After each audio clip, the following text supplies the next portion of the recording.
Yun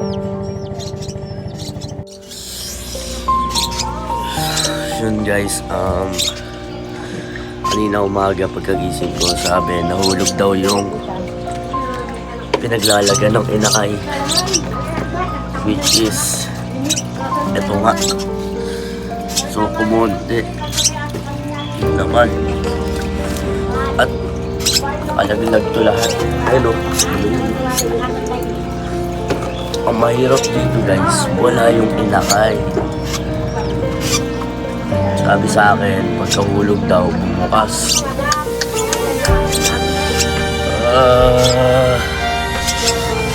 Makapag-iisip yung mga pusa dito. Dami kasi laging pusa lumadabo dyan eh. Dami laging pusa dyan eh.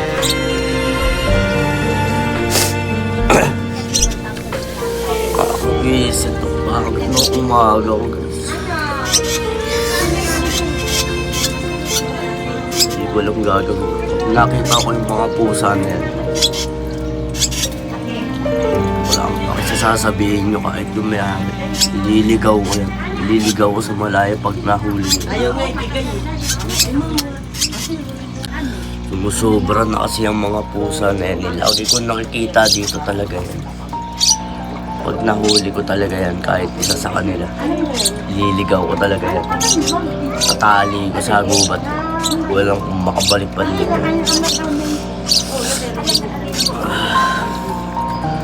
Nananahimik yung ibon, ginalaw niya. Ito para sa mga may-ari ng pusa dyan. Be responsible owner po, ano?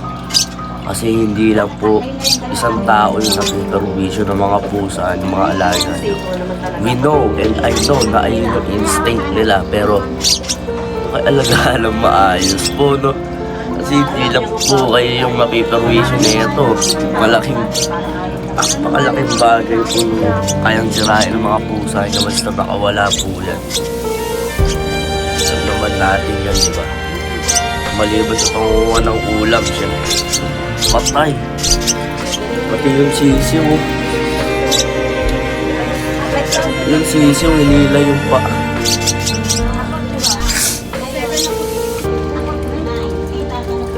Aga-aga kanina, nalaman ko nahulog daw. Dito kanina. Kalat na kalat yung patukayan. Lahat ng laman nito, kalat na kalat yan kanina.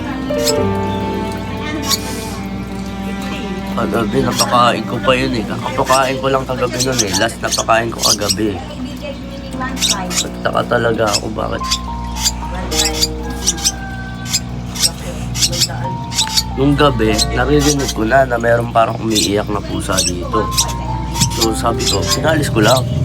Kasi umiiyak eh. Ayaw namin ng ganong maingay. Madaling araw siguro nangyari ang sa hulog daw. Itong sisiw na to, itong kulungan na to, andito kami na yan.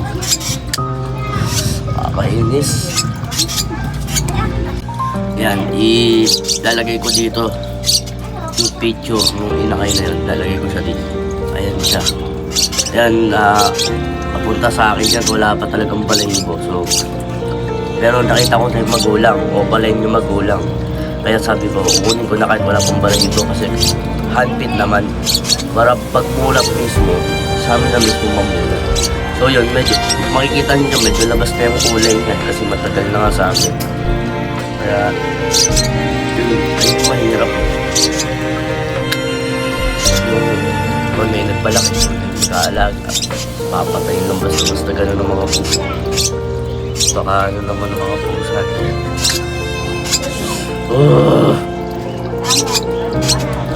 Okay, girl. Dahil nga guys, mas okay nang pairalin natin yung pagiging mahinaot. Kasi once na naging sumabay tayo sa galit natin, hindi natin meron tayong mga bagay na yung magagawa na hindi naman dapat. Yun na lang, pag nahuli natin, ligaw na lang natin. Alam nyo, kung di lang masama pumatay ng pusa, bibit-biting ko yan sa malayo. Tapong ko yan. Magalit pa yung may-ari dyan. Wala sila. Ayaw nila ikulong. Pagigil. Isa na lang yung tuloy ngayon. Keps! Keps!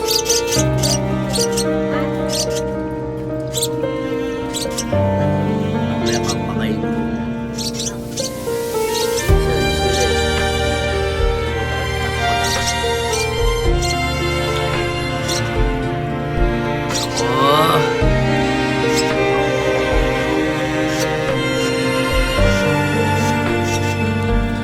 So yun lang guys, sinare ko lang sa inyo kung ano yung nangyari sa mga alaga ko.